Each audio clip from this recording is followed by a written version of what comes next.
राष्ट्रपति, प्रधानमंत्री, राज्यपाल और मुख्यमंत्री ने दी नववर्ष की शुभकामनाएं। प्रधानमंत्री गरीब कल्याण अन्न योजना का आज से फिर 5 वर्षों के लिए विस्तार। खरसावां में विकसित गांव विकसित भारत थीम पर किसान समागम का आयोजन। जमशेदपुर में भीषण सड़क हादसा, अनियंत्रित कार पेड़ से टकराई, 6 की मौत, 2 अन्य गंभीर रूप से घायल।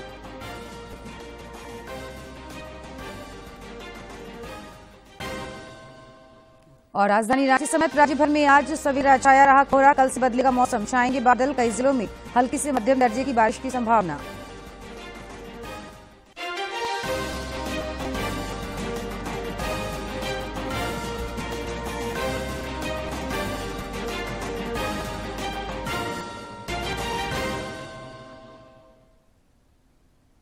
नमस्कार, खबरें झारखंड में आपका स्वागत है। मैं हूं जयलक्ष्मी और अब समाचार विस्तार से। झारखंड समेत देश और दुनिया में नए वर्ष को लेकर हर्षोल्लास का माहौल देखने को मिल रहा है। नए वर्ष का हर ओर गर्मजोशी से स्वागत हो रहा है। जहां पहाड़ों से लेकर समुद्र के किनारों तक सूरज की पहली किरणें धरती को रोशनी से भर रही हैं। पश्चिम बंगाल में साल 2024 का पहला सूर्योदय देखा गया। वहीं उड़ीसा में भी लोगों ने सूर्योदय के दर्शन किए। असम में साल 2024 का पहला सूर्योदय देखा गया। तो अलग अलग जगहों से सूर्योदय का स्वागत किया गया और सूर्योदय के लिए प्रार्थना सभाएं भी की गई। नया वर्ष 2024 का स्वागत जश्न और खुशी के साथ किया जा रहा है। वाराणसी में नए वर्ष के अवसर पर भव्य गंगा आरती का आयोजन किया गया। मेध घाट पर गंगा आरती और सूर्य पूजा की गई। भक्तों ने प्रार्थना की और भगवान का आशीर्वाद लिया। भारत में नए साल का आगाज हो चुका है और अलग अलग जगहों पे प्रार्थना सभाएं हो रही हैं, जहां सभी ये मनोकामना कर रहे हैं कि उनका आने वाला साल भरपूर खुशी से भरा हो, उत्साह से भरा हो। और गंगा आरती के जरिए लोगों ने प्रार्थना की और नए साल का आगाज किया, नए साल का स्वागत किया।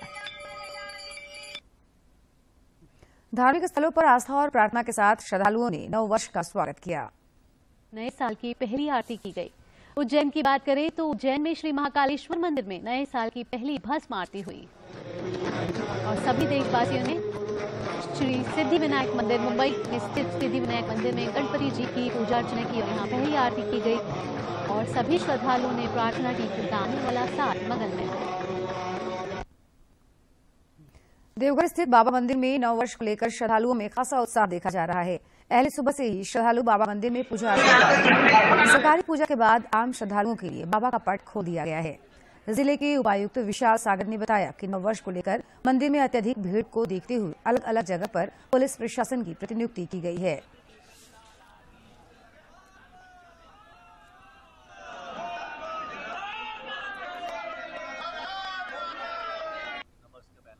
और इसी को देखते हुए बाबा के मंदिर में बड़ी संख्या में श्रद्धालु आएंगे। बाबा से जल्दी शेक करके बाबा से आशीर्वाद लेने की उनकी इच्छा रहती है। सुबह से जब 4 बजे श्रद्धालुओं के लिए बाबा के पट खुले हैं, तब से ही बड़ी संख्या में श्रद्धालु आ गए हैं और अभी बड़ी संख्या में श्रद्धालु कतार में भी लगे हुए हैं। यहाँ पर लगा और इतना रश है मगर जब बाबा ने यहाँ तक बुलाया है तो दर्शन तो देगा। माता पार्वती की कृपा जितने भी शिव भक्त हैं सब पर बनी रहे। जो यहाँ पर आए हैं, जो यहाँ पर नहीं आए हैं, उन पर भी आज नव वर्ष में बाबा बैद्यनाथ से हम लोग पंडा यही मना रहे हैं कि सारे यात्री का कल्याण हो, स्वस्थ रहें, दीर्घायु रहें, आरोग्य। इधर खूंटी जिले के सोनमेर स्थित शिव मंदिर में भी पहले सुबह से श्रद्धालुओं की भीड़ देखी जा रही है। श्रद्धालु सवेरे से कतारबद्ध होकर पूजा अर्चना कर रहे हैं।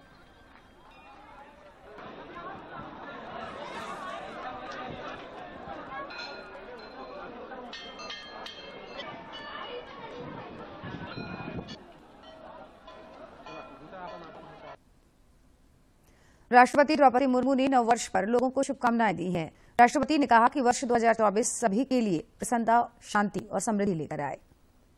राष्ट्रपति मुर्मू ने कहा है कि वर्ष 2024 सभी के लिए प्रसन्नता, शांति और समृद्धि लेकर आए। उन्होंने कहा कि जनता को राष्ट्र की प्रगति में योगदान करते रहना चाहिए। राष्ट्र और समाज को समृद्ध बनाने की शपथ लेनी चाहिए। उपराष्ट्रपति जगदीप धनखड़ ने भी देशवासियों को नववर्ष की शुभकामनाएं दी हैं। उन्होंने अपने शुभकामना संदेश में कहा कि नव वर्ष में हम सभी भारत की समग्र प्रगति और समृद्धि में योगदान करने का संकल्प लें। वहीं उपराष्ट्रपति जगदीप धनखड़ ने कहा है कि नया वर्ष प्रत्येक व्यक्ति के जीवन में शांति, समृद्धि और प्रसन्नता लेकर आए। उन्होंने कहा कि हम सभी भारत की समग्र प्रगति और समृद्धि में योगदान करने का संकल्प लें। प्रधानमंत्री नरेंद्र मोदी ने भी देशवासियों को नए साल की शुभकामनाएं दी हैं। उन्होंने कहा कि यह नव वर्ष सभी के लिए समृद्धि, शांति और बेहतर स्वास्थ्य लेकर आए। कहा कि सभी को शानदार 2024 की शुभकामनाएं। यह वर्ष सभी के लिए समृद्धि, शांति और बेहतर स्वास्थ्य लेकर आए। राज्यपाल सीपी राधाकृष्णन और मुख्यमंत्री हेमंत सोरेन ने भी राज्यवासियों को नववर्ष की शुभकामनाएं दी हैं। राज्यपाल ने अपने शुभकामना संदेश में कहा कि ईश्वर आप सभी को सुख, शांति, समृद्धि और उत्तम स्वास्थ्य प्रदान करे।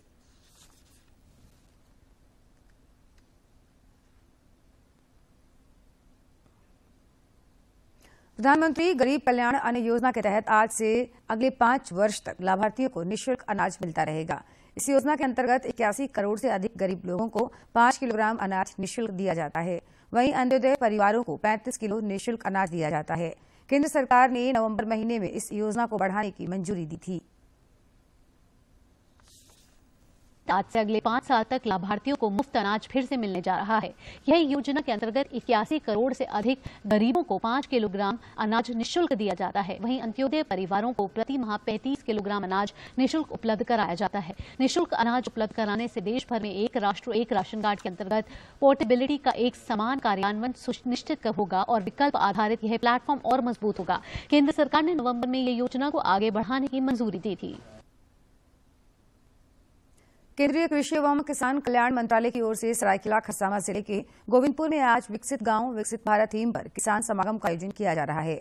मेले का उद्घाटन राज्यपाल सीपी राधाकृष्णन और केंद्रीय कृषि मंत्री अर्जुन मुंडा ने किया। मेले में कृषि प्रक्रिया और उत्पादों के विभिन्न आयामों, नवीनतम कृषि मशीनरी, कृषि इनपुट और किसान अनुकूल प्रथाओं के अन्य पहलुओं को प्रदर्शित किया जा रहा है।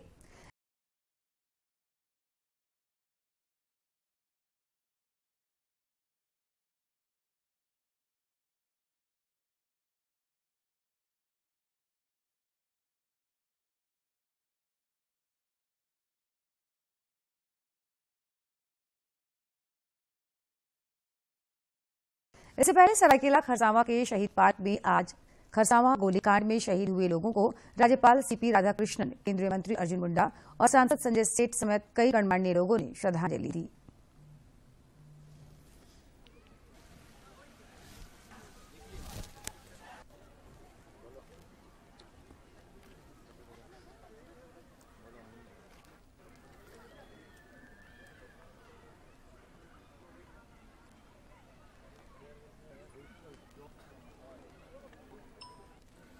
भाजपा के सभी प्रमुख नेताओं ने कल चाईबासा में वर्ष 2024 को विजय वर्ष के रूप में बनाने का संकल्प लिया। इस वर्ष होने वाले सभी चुनावों में जीत की रणनीति बनाई गई। लोकसभा की सभी 14 सीटों और विधानसभा की कम से कम 50 सीटों पर पार्टी की जीत सुनिश्चित करने को लेकर रणनीति बनाई गई। इसके लिए प्रदेश से लेकर विधानसभा स्तर तक विभिन्न कमेटियां बनेंगी। कार्यकर्ताओं को अपना अपना बूथ जीतने का स्पष्ट संदेश दिया गया। पार्टी के प्रदेश प्रभारी लक्ष्मीकांत वाजपेयी ने नारा दिया कि तीसरी बार मोदी सरकार, अब की बार 400 पार। उन्होंने कहा कि देश को प्रधानमंत्री नरेंद्र मोदी के करिश्माई नेतृत्व में देश का सभी वर्ग विकास की मुख्यधारा से जुड़ा है। भारतीय अंतरिक्ष अनुसंधान संगठन इसरो ने ध्रुवीय उपग्रह प्रक्षेपण यान PSLV C-58 से एक्स-रे पोलिमीटर सैटेलाइट एक्सपोसैट को अंतरिक्ष में छोड़कर वर्ष के पहले दिन ही इतिहास रच दिया। यह प्रक्षेपण आज सवेरे 9:10 पर आंध्र प्रदेश के श्रीहरिकोटा से किया गया। इसके साथ 10 अन्य वैज्ञानिक पिलोट का प्रक्षेपण किया गया। यह मशीन खगोलीय स्रोतों से ब्रह्मांडीय एक्सरे के ध्रुवीकरण का अध्ययन करने संबंधी भारत के पहले समर्पित वैज्ञानिक प्रयास को दर्शाता है। इस प्रक्षेपण के बाद भारत ब्लैक होल और न्यूट्रॉन नक्षत्रों के अध्ययन के लिए विशिष्ट खगोल शास्त्रीय वेधशाला भेजने वाला दूसरा देश बन गया है। इसरो के अध्यक्ष S सोमनाथ ने बताया कि एक्सपोसैट को सफलतापूर्वक प्रक्षेपण किया गया है।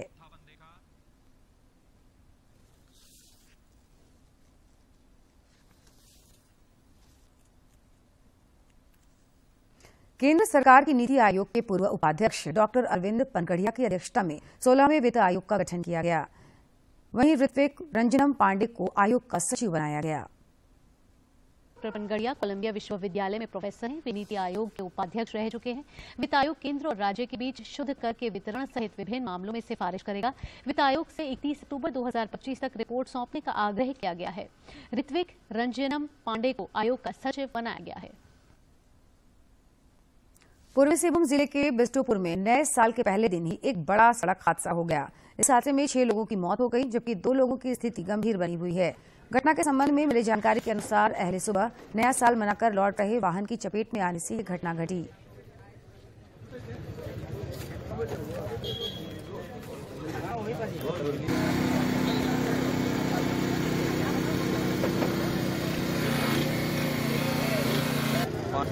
आदित्यपुर बाबा आश्रम में रहने वाला लोग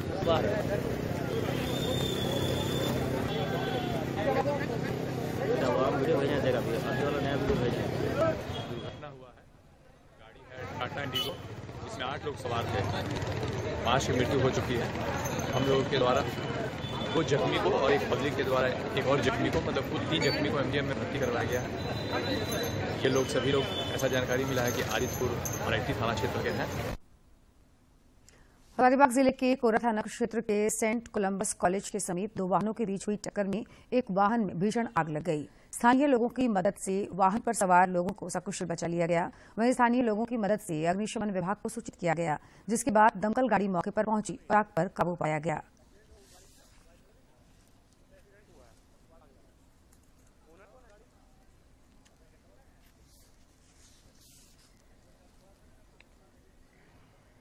रक्षा अनुसंधान एवं विकास संगठन DRDO आज अपना स्थापना दिवस मना रहा है। आज ही के दिन 1958 में भारत को विज्ञान और प्रौद्योगिकी के मामले में मजबूत और आत्मनिर्भर बनाने के लिए DRDO का गठन किया गया था। DRDO का स्थापना दिवस हर वर्ष 1 जनवरी को मनाया जाता है। रक्षा क्षेत्र में अपने विशिष्ट योगदान से देश को वैश्विक ऊंचाई पर पहुंचाने में रक्षा अनुसंधान एवं विकास संगठन DRDO की अहम भूमिका है। इसकी स्थापना साल 1958 में की गई थी, जिसका उद्देश्य अत्याधुनिक और महत्वपूर्ण रक्षा प्रौद्योगिकियों और प्रणालियों में भारत को आत्मनिर्भर और सशक्त बनाना और सशस्त्र बलों को अत्याधुनिक हथियारों और उपकरणों से लैस करना है। रक्षा अनुसंधान एवं विकास संगठन DRDO भारत सरकार के रक्षा मंत्रालय के प्रशासनिक नियंत्रण के अधीन काम करता है। वर्तमान में डॉक्टर जी समीर कामत DRDO के चेयरमैन हैं। DRDO के पास अत्याधुनिक प्रयोगशालाओं का एक समूह है, जो रक्षा प्रौद्योगिकी के विभिन्न क्षेत्रों जैसे वैमानिकी, शस्त्र, इलेक्ट्रॉनिक्स, लड़ाकू वाहन, इंजीनियरिंग प्रणालियां, इंस्ट्रूमेंटेशन, मिसाइलें, उन्नत कंप्यूटिंग, सिमुलेशन, नौसेना प्रणाली, लाइफ साइंस प्रशिक्षण, सूचना प्रणाली और कृषि आदि में काम करता है। रक्षा सेवा के अतिरिक्त DRDO ने कोविड की दूसरी लहर के दौरान भी काफी अहम भूमिका निभाई थी। साथ ही DRDO ने देश की अंतरिक्ष शक्ति को बढ़ाने में अहम भूमिका निभाई। DRDO ने कई शक्तिशाली रडार से लेकर मिसाइलें देश को दी हैं। वहीं मिशन शक्ति भारत के अंतरिक्ष इतिहास की सबसे बड़ी उपलब्धियों में से एक है। मिशन शक्ति की सफलता ने भारत को पूरी दुनिया में अग्रिम पंक्ति में लाकर खड़ा कर दिया, जो अंतरिक्ष में अपनी संपत्तियों की रक्षा करने में समर्थ है। IGMDP के अंतर्गत 5 मिसाइलों के सफल परीक्षण ने भारत को नई बुलंदियों पर पहुंचा दिया। इनमें सतह से सतह पर मार करने में सक्षम कम दूरी वाली बैलिस्टिक मिसाइल पृथ्वी, सतह से सतह पर मार करने में सक्षम मध्यम दूरी वाली बैलिस्टिक मिसाइल अग्नि, सतह से आकाश में मार करने में सक्षम कम दूरी वाली मिसाइल आकाश और तीसरी पीढ़ी की टैंक भेदी मिसाइल ना का भी परीक्षण सफल रहा। अग्नि मिसाइल से बैलिस्टिक मिसाइलों तक के जटिल सफर को भी DRDO ने शानदार बनाया, जिसमें डॉक्टर कलाम ने अग्नि और पृथ्वी मिसाइलों के विकास और संचालन में महत्वपूर्ण भूमिका निभाई थी। भारत का रक्षा अनुसंधान एवं विकास संगठन DRDO लगातार नई तकनीकों पर काम कर रहा है। इस कड़ी में DRDO ने कंट्रोल्ड एरिया डिलीवरी सिस्टम का सफल परीक्षण किया। DRDO ने स्वदेश में ही विकसित नई पीढ़ी की सतह से सतह पर मार करने वाली मिसाइल प्रलय का भी सफलतापूर्वक परीक्षण किया। जून 2021 में DRDO द्वारा एक नई पीढ़ी की परमाणु सक्षम बैलिस्टिक मिसाइल अग्नि P का ओडिशा के बालासोर तट पर डॉक्टर APJ अब्दुल कलाम द्वीप से सफलतापूर्वक परीक्षण किया गया। तकनीक के क्षेत्र में DRDO नित नए प्रयोगों की ओर अग्रसर है, जहां वो सेनाओं को सशस्त्र करने की अपनी प्रतिबद्धता पर अडिग है। सरकार के प्रयासों से साल 2022 में 26,000 करोड़ रुपए के 5 CCS कार्यक्रम और 11,000 करोड़ रुपए की 55 अन्य परियोजनाओं को मंजूरी दी गई। इससे पहले स्वीकृत की गई 32 परियोजनाओं को सफलतापूर्वक पूरा किया गया था। वहीं 2022 तक DRDO ने 145 TOT पर हस्ताक्षर किए। IP सुरक्षा के लिए 160 पेटेंट दायर किए गए थे और 2022 के दौरान 100 स्वीकृत किए गए। प्रौद्योगिकी विकास निधि TDF योजना के तहत कोष की सीमा को 10 करोड़ रुपए प्रति परियोजना से बढ़ाकर 50 करोड़ रुपए तक कर दिया गया। वर्तमान में कुल 15 DRDO उद्योग अकादमिक उत्कृष्टता केंद्र DIACOE स्थापित किए गए हैं, जिनमें 1183 करोड़ रुपए की लागत से 867 परियोजनाएं संचालित हैं। DRDO की स्थापना देश को रक्षा प्रौद्योगिकियों और प्रणालियों में आत्मनिर्भर और सशक्त बनाने के उद्देश्य से की गई थी। आज ये संगठन न सिर्फ उन उद्देश्यों की पूर्ति कर रहा है, बल्कि देश को सशक्त करने और सेनाओं को आधुनिक तकनीक से लैस करने में भी पूरी निष्ठा से जुटा हुआ है। श्री श्री परमहंस योगानंद के 131वें जन्मदिवस पर 5 जनवरी को योगा सत्संग सोसाइटी ऑफ इंडिया की ओर से आत्म साक्षात्कार पाठमाला का हिंदी संस्करण लॉन्च किया जाएगा। यह जानकारी राजधानी रांची के योगदा सत्संग आश्रम के वरिष्ठ सन्यासी ईश्वरानंद गिरी ने प्रेस वार्ता में दी। योगदा सत्संग आत्म साक्षात्कार पाठमाला, ये पहले अंग्रेजी में इसका प्रकाशन हो चुका है। इसका हिंदी अनुवाद अब 5 जनवरी को इसका विमोचन नोएडा आश्रम में होगा। तो यही खबर आप सबके साथ हम साझा करना चाहते थे। साथ में हम ये भी आपको बताना चाहते थे कि इसमें इसका महत्व क्या है, ये पाठ जो है ये क्यों महत्वपूर्ण है और हमने आप सबको क्यों बुलाया, ये सब क्यों समझा रहे हैं। वो इसलिए कि ये जो पाठ है ये परमहंस योगानंद जी की जो ज्ञान संपदा है उनका एक प्रमुख अंग है। और अब राज्य के विभिन्न जिलों की महत्वपूर्ण खबरों पर डालते हैं फटाफट नजर।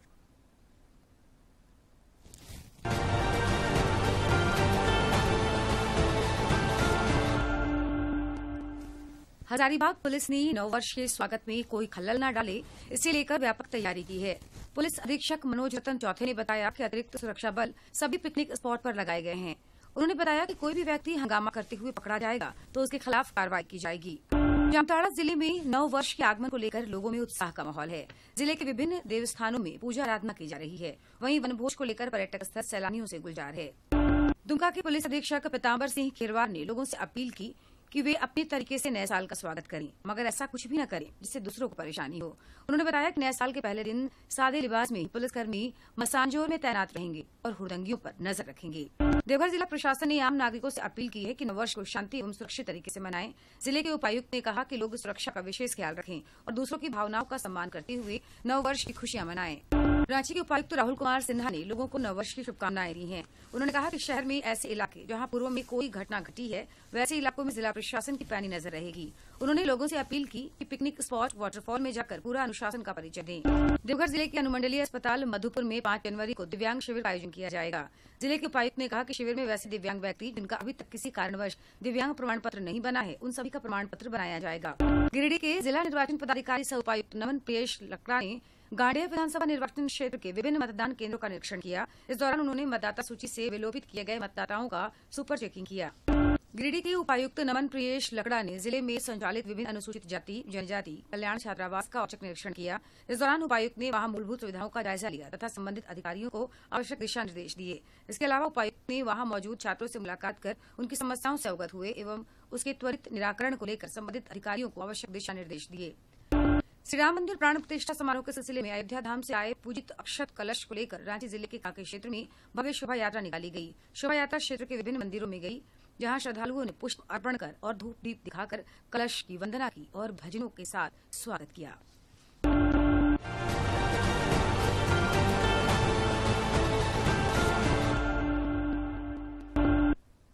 रांची के जिला स्कूल मैदान में समय इंडिया की ओर से राष्ट्रीय पुस्तक मेला लगाया गया है। इसमें विभिन्न प्रकाशकों के पुस्तक उपलब्ध हैं। इस मेले में काफी संख्या में पुस्तक प्रेमी पुस्तक खरीदने के लिए पहुंच रहे हैं।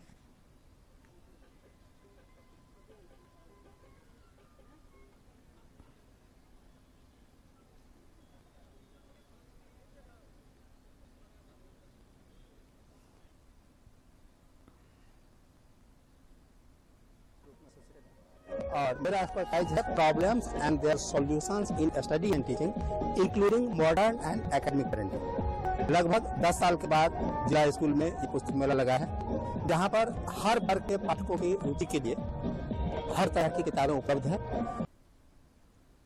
राजधानी रांची समेत राज्य भर में आज सवेरे घना कोहरा छाया रहा। रांची स्थित मौसम विज्ञान केंद्र के अनुसार कल से मौसम में बदलाव देखने को मिलेगा। रांची समेत राज्य भर में आमतौर पर बादल छाए रहेंगे, वहीं कई जिलों में हल्की से मध्यम दर्जे की बारिश होने की संभावना है।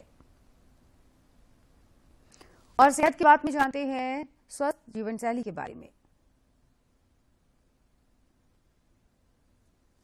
अच्छा स्वास्थ्य पाना सभी की चाहत होती है, लेकिन स्वस्थ रहने के लिए क्या किया जाए, इसे लेकर कई प्रश्न और भ्रम मन में रहते हैं। हम सेहतमंद रहना तो चाहते हैं, लेकिन ये कैसे संभव हो सकता है, ये समझ नहीं आता। स्वास्थ्य को लेकर सभी का अपना नजरिया होता है। कुछ लोग स्वस्थ लगने के लिए अधिक खाते हैं, तो वहीं कुछ लोग ऐसे हैं जो जल्द से जल्द वजन कम करने के लिए खाना छोड़ देते हैं, लेकिन ये दोनों ही स्वास्थ्य के लिए हानिकारक हो सकते हैं। स्वास्थ्य सभी के लिए महत्वपूर्ण है और स्वस्थ कैसे रहा जाए ये समझना आवश्यक है। नए साल में अपने स्वास्थ्य पे ध्यान दें और खासकर इस स्वास्थ्य के लिए योग का बहुत बड़ा रोल है और योग को अपनाएं अपने जीवन शैली में और डेली 1 घंटा योग करें। योग केवल स्वास्थ्य शारीरिक स्वास्थ्य को फायदा नहीं देता, मानसिक स्वास्थ्य के लिए बहुत जरूरी है। इसके अलावा हमें अपने खान पान की शैली को भी सुधार करना है और जैसा आजकल प्रचलित हो गया है कि हमें मिलेट्स वगैरह अपनाने चाहिए, ये काफी स्वास्थ्य के लिए अच्छे हैं। ये हमारी शुगर को भी कंट्रोल करते हैं और आपके वजन को भी कम करने में मदद करते हैं। और आई थिंक वजन के जहां तक सवाल है, हमें अपने वजन का बहुत ख्याल रखना चाहिए। मेरा ये सलाह है कि आप एक वेइंग मशीन खरीदें और हर महीने की पहली तारीख को अपना वजन मॉनिटर करें। आज की जीवन शैली जिसमें खान पान में गड़बड़ी, शारीरिक श्रम में कमी, देर से सोना, सुबह देर से उठना, नींद पूरी न होना और तनाव लेना, इसके अलावा धूम्रपान करना या शराब का सेवन, ये सभी कारक हमारे स्वास्थ्य को प्रभावित कर सकते हैं और स्वास्थ्य की समस्याओं का कारण बन सकते हैं। इनसे स्वास्थ्य प्रभावित होता है और व्यक्ति परेशान होता है। ये समझना आवश्यक है कि दरअसल स्वास्थ्य क्या है और इसे कैसे बेहतर रखा जा सकता है। जहाँ तक हम नए वर्ष के आगमन की बात करते हैं और उस पे हम एक नई पहल के साथ लाइफ शुरू करना चाहते हैं, तो इस टाइम पे जरूरत है कि हमें एनवायरमेंटल हेल्थ पे फोकस करें। और इस एनवायरमेंटल हेल्थ में फोकस यदि करने की बात करेंगे तो उसमें हमारा हवा है, पानी है, हमारा खान पान है, हमारी सॉइल है। इन 4-5 चीज़ों पे प्लीज़ फोकस करिए। यदि हमारी हवा साफ रहेगी, हमारा जल प्रदूषित नहीं होगा, खाना हमारा पेस्टिसाइड या केमिकल्स रहित रहेगा और हमारी सॉइल यदि कंटेमिनेटेड नहीं रहेगी तो हमारा लाइफ ज़्यादा अच्छा हेल्दी रहेगा, हमारा क्वालिटी ऑफ लाइफ बेटर रहेगा, इलनेस नहीं होंगी, लॉन्गेविटी हमारी लाइफ की ज़्यादा रहेगी। शारीरिक, मानसिक, सामाजिक और आध्यात्मिक रूप से स्वस्थ होना ही संपूर्ण स्वास्थ्य है। बेहतर स्वास्थ्य के लिए संतुलित आहार और सही पोषण आवश्यक है। रोग प्रतिरोधक क्षमता मजबूत होनी चाहिए, साथ ही शारीरिक श्रम करना भी जरूरी हो जाता है। स्वस्थ व्यक्ति में बीमारियों से ग्रस्त होने का खतरा कम होता है और अगर कोई रोग हो जाए तो इसका दुष्प्रभाव भी कम होता है। संक्रमण से बचाव के लिए साफ सफाई का ध्यान देना भी बेहद जरूरी है। आइए प्रण करें कि इस टाइम पे हम स्वस्थ रहने के हमारे पूरे मेहनत करेंगे, हम हमारा खाना कंट्रोल करेंगे, हम मॉर्निंग वॉक, इवनिंग वॉक करेंगे और सही समय पे अगर हमें कोई तकलीफ होती है तो हम डॉक्टर से सलाह लेंगे। यही तरीके हैं जिनसे हम स्वस्थ रह सकते हैं। सबसे अच्छा हमारा रेजोल्यूशन है कि हम आज से ही, कल से नहीं, आज से ही हम फिजिकल एक्टिविटी बढ़ाते हैं, आज से ही हम घूमना शुरू करते हैं। अभी से ही एक बार आप घर से बाहर निकलिए, आधा पौन घंटा वॉक करके आइए, सभी से हाल चाल पूछिए। व्यायाम, योग और खबरों के अंत में एक नजर मुख्य समाचार पर।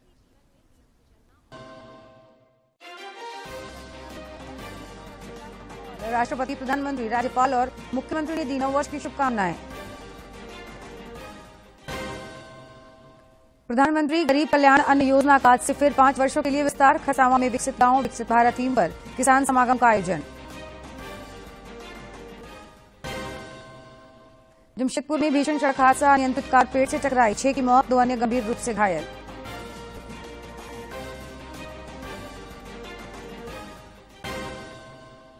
और राजधानी रांची समेत राज्य भर में आज सवेरा छाया रहा कोहरा। कल से बदलेगा मौसम, छाएंगे बादल, कई जिलों में हल्की से मध्यम दर्जे की बारिश की संभावना।